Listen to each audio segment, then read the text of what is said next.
All right, hey, let's continue our conversation about how we can work with filters and blending modes together.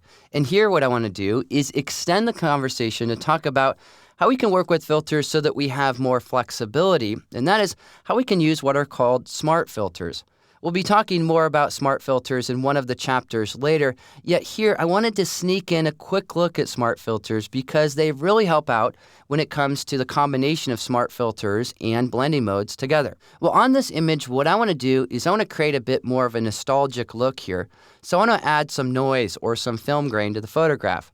To do that, we'll first convert this layer to a smart filter layer or a smart object layer. Then we'll add the filter, and then last but not least, we'll change the blending mode. All right, well, let's go ahead and convert this image to a smart object layer. There are a few different techniques that you can use to do that. One technique is to select a layer, navigate to the Filter pull-down menu, and then choose Convert for Smart Filters. Let's go ahead and select that menu item. Again, Filter, Convert for Smart Filters.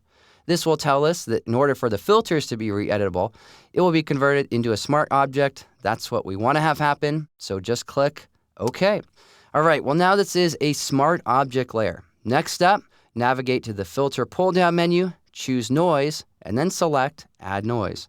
When we select Add Noise, we can control the overall amount. And what I'm going to do here is exaggerate this amount in order to illustrate a really important point. Here I have an amount setting at 68%. The distribution is Gaussian. Typically, that works better than uniform, although you can make the choice.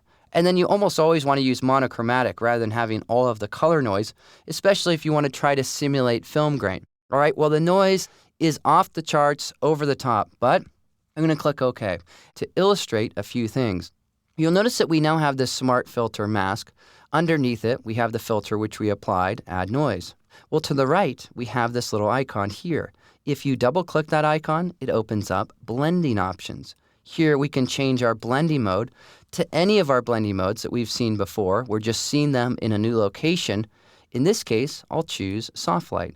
Well, now that I've done that, I can see more of the photograph because what's happened is it's blended in this noise based on contrast, and it started to connect these two things together so that the image looks much better.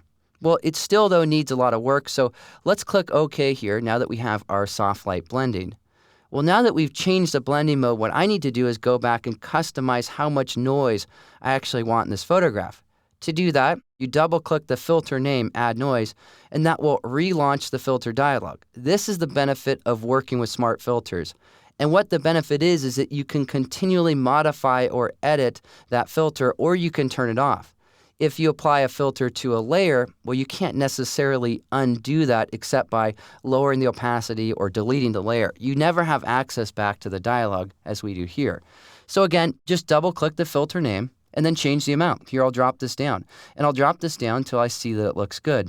And the nice thing about this is previously I had no way to view how much noise to apply because I hadn't had the blending mode applied. Now we can see this with the blending mode. Here, I'll hover over the word amount and just click and drag to the right in order to increase this with smaller increments, or use the slider if you want to make bigger changes to that overall look. All right, well, now that we have that dialed in, click OK, and then we can see the overall results. Now, if you want to turn off that altogether, click on this eye icon right here. You can see there's the before, and then here's the after. After we added some noise and also changed the blending mode to soft light. Now, for those of you who are new to blending modes, you may want to experiment even further.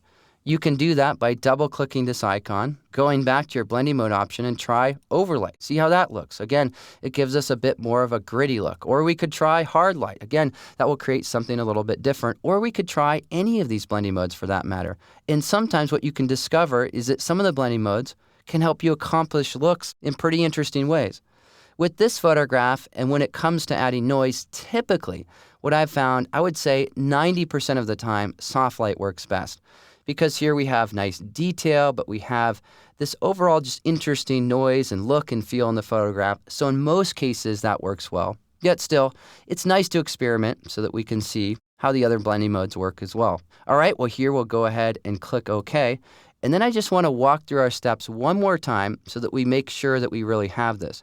The first step was to convert the layer to a smart object. We did that by navigating to Filter and choosing Convert for Smart Filters. The next step was to apply the filter. That filter that we used was noise and then add noise. In that dialogue, it wasn't very important, the setting there, because we knew that we would need to change that later. So just add some noise. Next, we go to the smart filter, double-click this icon, choose the blending mode of soft light. Now that we have the soft light blending mode in, then we can customize the amount of noise. And that's what we did last, which was to double-click the Add Noise slider here and then change our amount so that our image would look its best.